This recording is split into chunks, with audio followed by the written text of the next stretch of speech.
So that's an interesting thing. Well, so let's say you go over your past with a fine-tooth comb and you decide you're going to take responsibility for everything that you did that was wrong and everything that you failed to do that you could have done that was right. It's like, does that change the world? It's like, depends on how thoroughly you do it. You might say it changes the world like nothing else possibly can. And I think that that's actually right.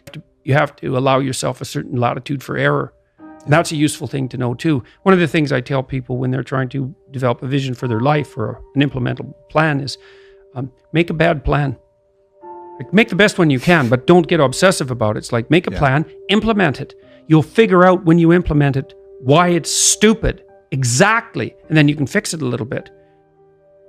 Compare yourself to who you were yesterday and not to who someone else is today.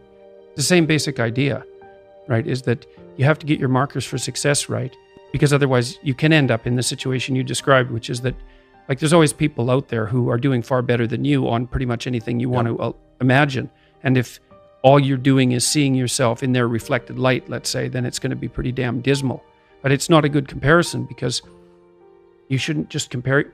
Well, first of all, there's danger in just comparing yourself to others, period, because they're not you, and God only knows what struggles they had to undertake to get to where they were, or what burdens they're currently carrying that you're not aware of. You just don't know any of that.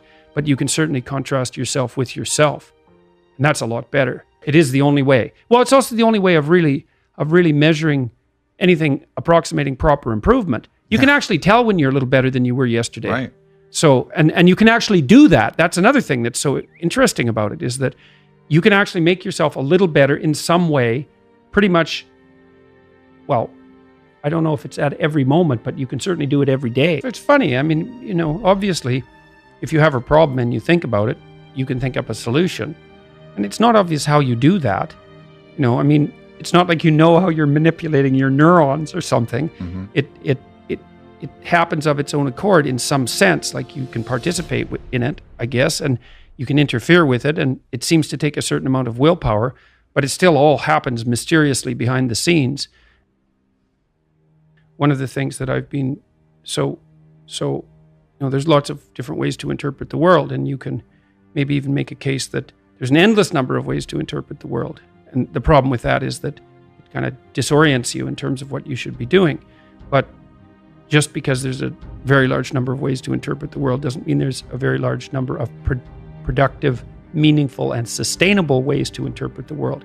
And one of the things you do have to do is figure out how you can conduct yourself today so that you don't upset the apple cart in a week or a month or a year.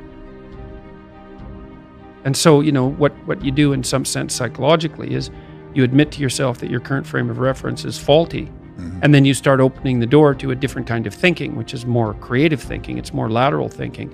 Saying, well, I'm wrong, but that's not necessarily a problem, because I could be right if I thought some other way. Well, that's great. Often it works. Yeah. And there's almost no end to the utility of trying to figure out which ways that you're wrong. Yeah. Because there's lots of them. And every time you discover one, then you don't have to be quite so wrong anymore. That's a really good deal. Yeah.